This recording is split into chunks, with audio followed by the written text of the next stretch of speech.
If you're so smart, translate this. The millionaire lawyer mocked the cleaning lady, then froze. Before we start, write in the comments the city you're watching the video from. Enjoy the story. The 42nd floor of the Ivanov and Petrov law firm was ablaze with light, despite the fact that it was almost midnight. The illuminated skyscrapers of central Moscow were visible through the huge glass windows. Svetlana Martinova pushed her cleaning cart along the marble corridor, the creaking of the wheels mixing with the hum of the vacuum cleaner that had just been turned off. Her light gray uniform was covered in old stains, but her brown eyes still sparkled with a hope that almost no one noticed.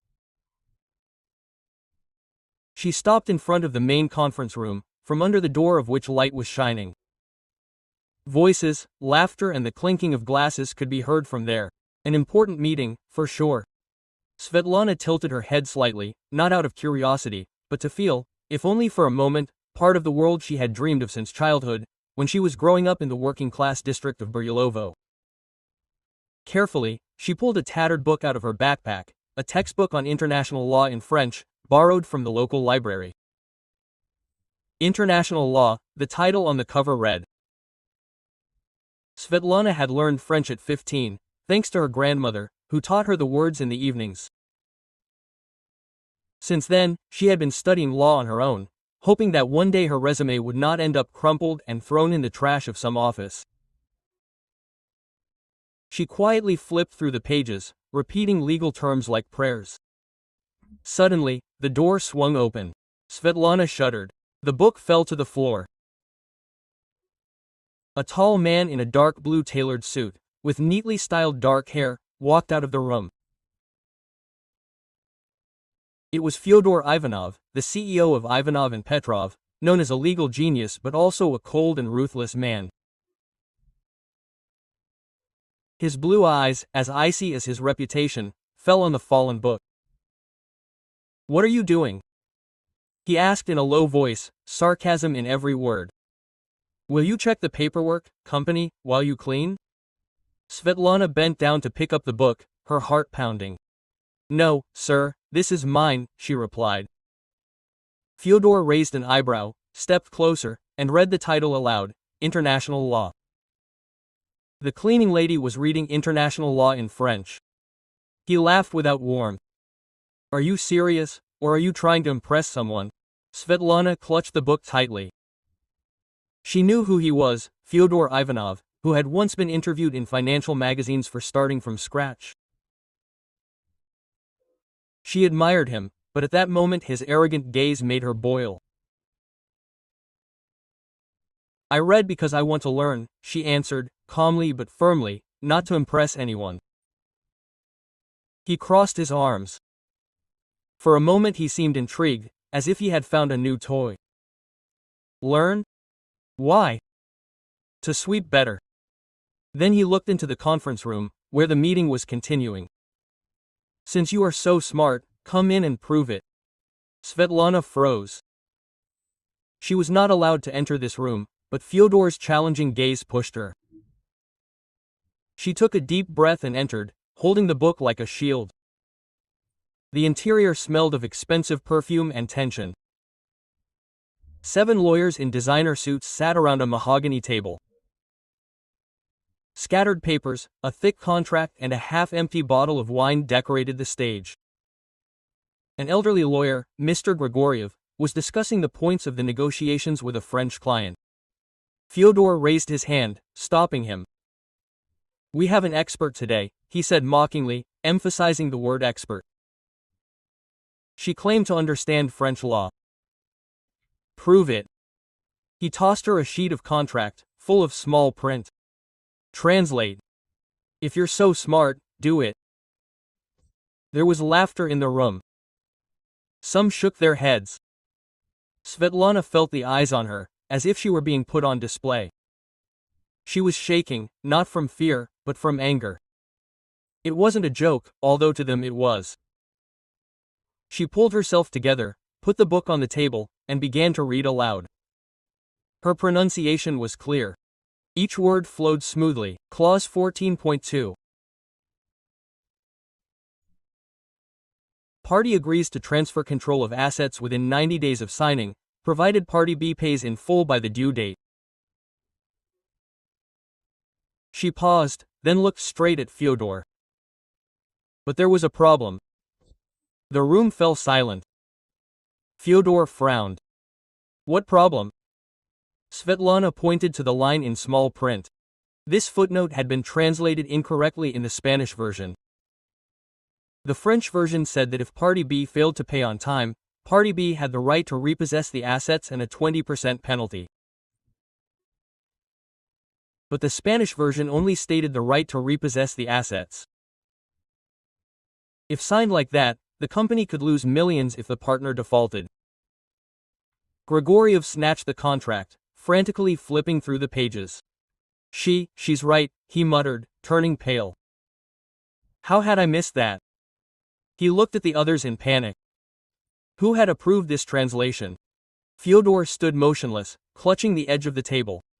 His gaze was no longer mocking. It was a mixture of surprise and irritation. He couldn't accept that the cleaning lady had saved them from a catastrophic mistake. Impressive, he said coldly. But don't think you can come in here and act like you're better than us. I didn't come, Svetlana replied, looking him in the eye. You brought me.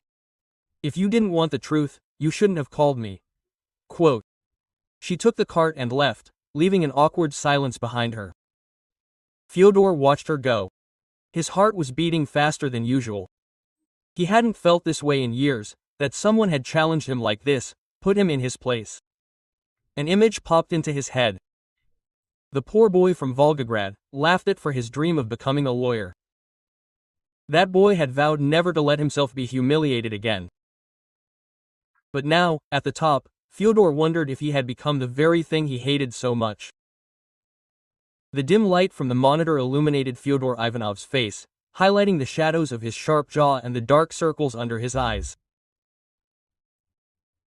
His office on the 42nd floor was quiet and elegant, with dark walnut furniture and walls lined with law books.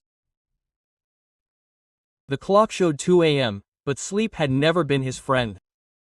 Since childhood in the working-class district of Volgograd, he had known that rest was a luxury not available to everyone. On the screen glowed the file Svetlana Martinova. Personal file. He had been hit by the request immediately after the incident in the conference room. He himself did not know why, out of curiosity or because of her bold look, which still did not leave his head. 25 years old, he muttered, reading everything out loud. Graduated with honors from Moscow State University, without a master's degree, without recommendations from famous professors, only a long list of low-paying jobs. Waitress, French tutor, cleaner. He frowned, seeing another detail. Was accepted on a full scholarship to the law faculty of Moscow State University, but refused for personal reasons. Refused from Moscow State University? He asked out loud. Who refuses that? He opened a new tab in his browser and found her almost empty social networks, a few posts about debates and a photo with an elderly woman, probably her mother. Quote. The caption read, "Thank you, Mom, for always believing in me." Fyodor felt a lump in his throat. He remembered his mother, working double shifts in the cafeteria to pay for his textbooks. He hadn't seen her since graduating from university, when she had a heart attack while he was at a job interview. He closed his laptop with a sigh and leaned back in his chair. Svetlana reminded him of his most talented self, hungry for success, but without connections. And yet here he was, the director of one of the largest firms in the country, and she was cleaning the floors in his office. The next morning, Svetlana stood in front of the HR department, clutching the strap of her backpack. She had been called in for violating internal rules, as if she had caused the scandal.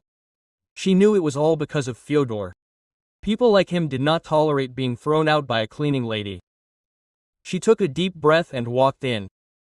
Mrs. Petrova, the head of the HR department, was sitting at the table. Fyodor was there, too, looking out the window with a serious face. The sunlight outlined his silhouette, as if he were carved from marble. Mrs. Martinova, Petrova began dryly, you entered a closed meeting of the board of directors without permission. Do you understand that this could end in your dismissal? Svetlana felt her cheeks heat up, but she remained calm. I didn't interfere, she said firmly. They asked me to transfer. If I had refused, I would have ended up here anyway for insubordination. Quote. Petrova looked at Fyodor, waiting for instructions. He slowly turned and looked coldly at Svetlana. You're good at making up excuses for Martinov, but you don't belong in that room. You're a cleaner, not a lawyer. Quote. Svetlana clenched her fists, her nails digging into her palms. She wanted to scream, to tell them about the sleepy nights spent studying, about the rejection letters, about the debts and the sick mother at home. But she wasn't going to give them that power. I didn't ask to go into that room, she replied, looking him in the eyes. You dragged me there to mock me. If you want to punish me for something I did right, go ahead. Quote. Silence fell in the room. Petrova coughed, clearly uncomfortably. No one expected such a tone from an employee. Fyodor did not move, looking at her with new interest, not anger, but something else. Finished? He asked quietly. No, Svetlana answered. If this company is not ready to listen to the truth from someone who washes floors, then the problem is not with me. She turned to the door, but he stopped her. Wait. She froze, not turning around, hearing his steps and light breathing behind her. You have a lot of confidence, Martinova, he said almost in a whisper. But there is little confidence. Prove that you are more than a girl who knows French. Quote. Svetlana turned, meeting his gaze. I am not here to prove anything to you. I am proving to myself that I can. Quote. She left, leaving Fyodor with clenched fists. He could not remember the last time someone had made him feel so disarmed. That night, Fyodor was alone in the office. A half-empty bottle of whiskey stood on the table. He drank not to get drunk, but to forget. But the image of Svetlana returned, her firm gaze, her confident voice. He opened her personal file again and carefully reread it. The last paragraph hit him like a slap in the face. The reason for refusing the MSU scholarship was caring for his mother with an incurable disease. He closed his eyes. It was as if he had been hit with his own past. He had chosen a career over his mother. She had done the opposite. He picked up the phone. Find me more information about Svetlana Martinova, he told his assistant. Family, debts, everything. He hung up and looked out the window. The city was shining as always, but for the first time in a long time, Fyodor felt its emptiness. The small apartment in the Horoshovo district smelled of chlorine and over-roasted coffee. Svetlana placed a tray of vegetable soup next to the bed where her mother Tamara lay, breathing heavily. Try eating, Mom, Svetlana said with a waterlogged smile. The woman with gray hair and tired eyes shook her head. You need to rest, daughter. I saw you come home from work in the morning. Quote. Svetlana remained silent. She could not say that the night shift of a cleaner at Ivanov and Petrov's firm was the only thing keeping them afloat. The small room they shared with two neighbors, a cook and a medical student, was barely covered by the gas, medicine, and internet necessary for her studies. She sat down on an old wooden chair and opened her laptop. An unread email was on the screen. Thank you for your interest. We have selected another candidate for the paralegal position. She closed it without finishing reading. This was the third rejection from the firm. First for an intern, then for a paralegal, then for a secretary. Profile did not match. She knew what that meant. Without a famous last name and a prestigious school, her resume was invisible. But she continued to dream of working as a lawyer. Even in university, she had spent nights reading international law, imagining herself in the conference room, and not with a rag at their door. She sighed, looking out the window. The city seemed indifferent. Cars, gray buildings, people hurrying. She remembered her university years. Full of energy and faith that her efforts would pay off. But reality hit hard. The world was not made for girls without connections, especially if they were taking care of a sick mother. Across town, in a perfectly decorated office with hardbacks and diplomas on the walls, Fyodor Ivanov was giving a talk.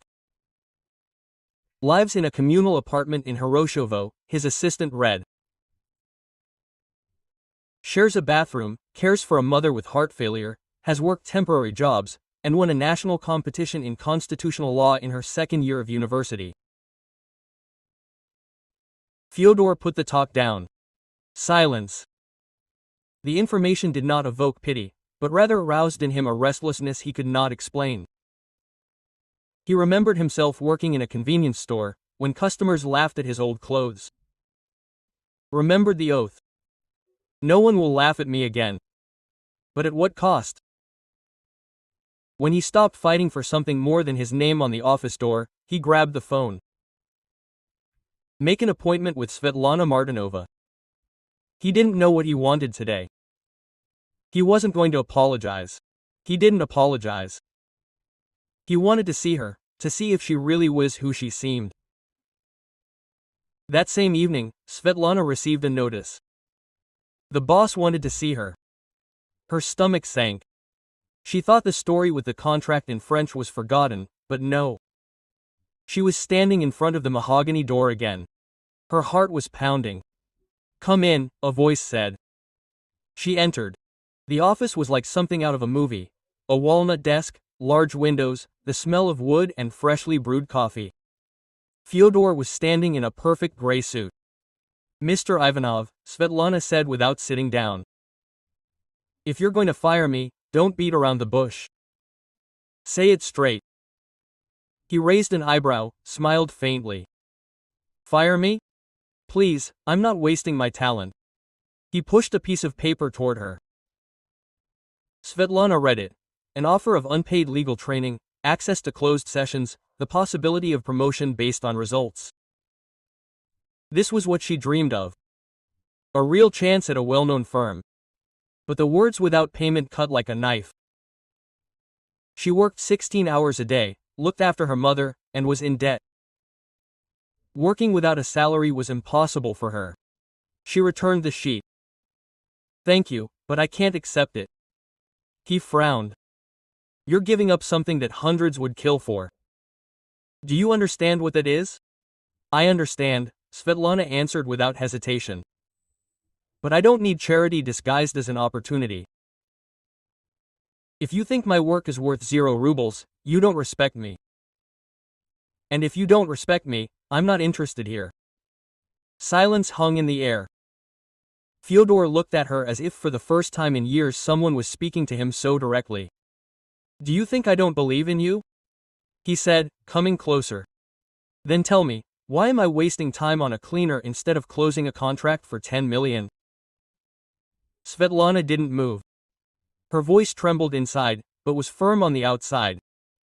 Because you're curious. But curiosity is disrespect. I don't hate you, Mr. Ivanov. I hate that I have to beg for opportunities from people who've never met me. He froze. Her words had hit the mark. He remembered his professors at the private university, who had told him he didn't have the profile for international courts. He remembered how he'd surpassed them all, but also how he'd stopped looking back. You're very determined, he said at last.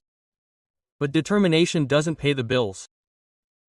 Think carefully. An opportunity like this won't come again. Quote, Svetlana held his gaze. I don't need handouts. I'll make my own way. And then she left. That night, she returned home and sat next to her mother. Tamara looked at her tenderly. You can't do everything alone, my girl. I know you can do it. Svetlana smiled, but she felt the weight of the world on her shoulders. She had rejected Fyodor Ivanov. Could she take it anymore? In the office, Fyodor twirled a silver pen in his fingers, looking at the contract she had rejected. He thought of himself, who had once said, I'd rather die of hunger than beg for respect. And for the first time, he asked himself if he could be that person again. ****. A game for those who are still here. Write the word cheese in the comments. The others won't even notice. Asterisk, asterisk, night. Descended on the city like a heavy blanket. Svetlana Martinova arrived at the office a few minutes before her shift, took the elevator up, nodded to the security guard, and followed the cart to the cleaning area. She pretended that everything was fine, but anxiety and restrained anger raged inside. She couldn't forget that deal disguised as a favor and how she had to give up what she wanted so much because she couldn't work for free. She walked along the corridors of the 42nd floor, cleaning without stopping, ignoring the fleeting glances of the employees. She peered through the half-open door of the conference room, where snatches of conversation could be heard. She recognized the voice of the main partner, Mr. Grigoriev, confidently leading the meeting with the French representatives. Clause 9.3. Both parties share the financial risk equally, he said confidently. Svetlana froze. This clause was familiar to her. She had read it in her textbook on international law. Parties risques was not translated as they thought. Something inside her flared. She did not want to interfere, but if the clause was misinterpreted, the firm could sign a dangerous agreement. She hesitated, then wrote a letter with a trembling hand. Mr. Ivanov, forgive my boldness, but I overheard a discussion of clause the term party risco does not mean equal sharing of risks. According to the original contract, if the liquidity conditions are not met, all responsibility falls on party A. I advise you to check before signing. Svetlana Martinova. She attached the section of the contract, sent it and took a deep breath. She did not know whether she would be fired for interfering, but it was better than keeping quiet when something was wrong. In the conference room, Fyodor stood at the head of the table, neutrally listening to the French. His phone vibrated. Seeing Svetlana's name, he frowned, opened the letter and quickly read it. Quote, "Excuse me for a moment," he said, taking the contract. He went up to Grigoriev and whispered, "Read it and explain why we almost signed something that would have bankrupted us." Grigoriev turned pale, grabbed the document and began feverishly checking it. "I didn't notice," he muttered. The French partner asked for the original, read it, nodded and said, "This clause needs to be changed, otherwise the agreement will be unfair to you. Thank you for your attention to detail." The tension in the room dissipated. The deal remained in force thanks to a remark sent from the hallway by a girl cleaning the windows. Fyodor said nothing, only looked at Grigoriev, who avoided his gaze, and put the phone in his pocket. The next morning, Svetlana was cleaning the office kitchen when the girl from the reception ran up to her. "Ms. Martinova, Mr. Ivanov, wants to see you in the Negshin room. Right now." Svetlana put the rag down, swallowed and went. The chief lawyers were sitting in the room, looking at her with disdain or surprise. Fyodor stood with his arms crossed. "Ms. Martinova," he said bluntly, "thanks to your letter yesterday we avoided a major mistake in the agreement for 50 million rubles. On behalf of the company, thank you." An awkward silence fell over the room. Svetlana felt their gazes piercing her. Grigoriev pressed his lips together. One lawyer whispered something, another coughed, but Grigoriev couldn't resist. "So what now? We'll praise the cleaning lady." "Seriously?" Svetlana clenched her teeth. She was fed up. "And yet, I did your job better, sir," she said firmly. "If you don't like being corrected by someone like me, next time read the contract more carefully." Someone held back a laugh, someone chuckled. Fyodor raised his hand. "Enough." Then he turned to her. "You can go, Martinova. And again, good work." Svetlana left, her heart pounding. She didn't know if she was digging herself a hole or taking an important step, but she felt free. She said she had to. That night, Fyodor reread her letter. It was precise, unadorned, without arrogance, sent privately, without putting anyone on display. More professional than many of his lawyers. He looked at the screen, then opened a new document, wrote, In-house legal training program. Objective: integrating talented people from unconventional channels. Launch date: this month. First invited candidate Svetlana Martinova. Terms: fair pay. Direct supervision. Approved by the CEO. He sent the document to the HR department. For the first time in a long time, he felt something new. Not pride, not professional interest, but something like hope. Not for the firm, for himself. The 42nd floor of the Ivanov and Petrov firm, previously a symbol of dreams for Svetlana, now seemed like a cage of semi-darkness. She pushed the cart without looking up, but she couldn't ignore the subdued giggles and whispers behind her back. Something had changed since the night she worked the side. And God with Fyodor was sorting out the cases of the bond program. She noticed it and now understood it clearly. In the morning, when she picked up her shift in the HR department, Mrs. Petrova handed her a sheet of paper with a sour face. From today, cleaning of the archive and the basement. Svetlana felt a lump in her throat. The basement was a punishment. A damp, forgotten place with dusty documents and broken furniture. She knew it was the company's quiet way of saying, I like you. She turned to object, but was interrupted by a sharp voice from the corner. Oh, but don't make that Martinov face. Not everyone goes up the stairs wielding a mop strategically. It was Sofia Volkova, a senior lawyer, Fyodor's friend, always impeccable, with shiny heels and a venomous tone. The rumors had already spread. Quote, Sorry, Svetlana replied, blushing.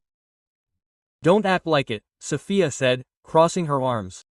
Boss, Probon's program. Your legal comments. Very convenient, isn't it? If you have evidence, show it, Svetlana replied, holding back the tremor in her voice. Otherwise, don't waste my time. She left, but Sofia's words followed her like a shadow. The basement smelled of dust and dampness. Svetlana went down with a box of cleaning products, turned on an old lamp. The place was gloomy. Rusty cabinets, broken furniture. The silence here was another, as if the place knew that it was where the punished were sent. She worked not out of zeal, but out of necessity. Her mother was still ill. Medicines, tests, oxygen, food. Everything cost money. And despite the pain, Svetlana did not break. She knew how to hold on. Meanwhile, upstairs, Fyodor stood by the office window, clenching his jaw. The assistant said, Sir, rumors are already throughout the office. Some partners say that Martinova is receiving undeserved privileges. Fyodor felt his blood boil. Who decided to punish her by sending her to the basement? The council voted in the morning. They said it was to avoid a conflict of perception. He did not answer, only looked at the city sky. There was no need to ask where the blow came from Sofia Volkova. After their breakup, she was waiting for a chance to set him up, but what angered her most was not a personal attack, but the cowardice of the other partners. This is how they reward the one who saved two multi-million-dollar contracts. Quote, Call the council, he ordered. A few minutes later, the same conference room where Svetlana had first thrown down the gauntlet was filled with cold faces. Grigoriev, Sofia, and two other partners sat with false composure. Quote, Let's talk about Svetlana Martinova, Fyodor began firmly. The girl who prevented the millionth mistake and produced real results in the Probon program. Grigoriev coughed. We understand your enthusiasm, Ivanov, but Martinova is not a lawyer. Her participation is causing ambiguous talk. Quote, Sofia crossed her arms. We cannot allow a cleaning lady to undermine the company's reputation. Undermine? Fyodor raised an eyebrow. Or scare you? If you are bothered by the fact that a girl without a famous last name and a master's degree is doing your job better, maybe you should discuss who here is not up to par? Sofia shrugged, but said nothing. Grigoriev fidgeted. What do you suggest? Fyodor put the document on the table.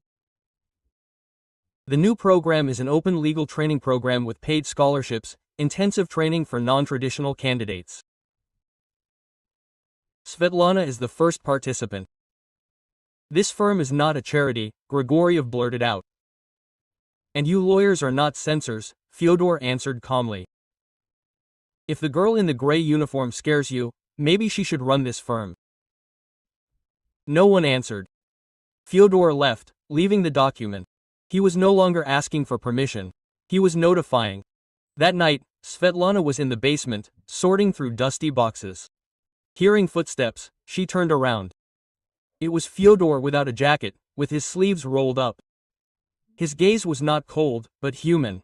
Quote, "You're still here," he said, as if surprised that she was working after all. "I'm not doing this for you," she answered without looking. "For people who need help, for Mrs. Tarasova, for people like her. And for myself," he added, coming closer. Svetlana turned. Her eyes reflected weariness, but not defeat. Quote, "Why are you here?" "I told the board about the new program, paid, fair. I want you to be the first." She looked doubtful. "I don't need you to fight for me." "I'm not fighting for you," he said. "I'm doing this because you deserve it and because I know you won't let me down." She looked down, then into his eyes. "Fine, but I'll only accept it if the terms are equal for everyone. No concessions. I want justice." He smiled sincerely, without arrogance. "You will have it." He turned toward the door, but stopped. "And not letting them make you doubt. They are not worth it." Svetlana was alone. The words echoed in the basement. For the first time, she felt that she was not fighting alone. Rain poured down on the Moscow streets, reflecting the light of the street lamps in the puddles. Svetlana stood in the basement of the company, leaning against the wall, holding a mop that had not been used for a long time. Her eyes were red not from fatigue, but from anger and shame. That day at the general meeting, Sofia Volkova publicly humiliated her. In front of dozens of employees, with a poisonous smile, she said, "We must mention Ms. Martinova. Not everyone can simultaneously wash the floors and attract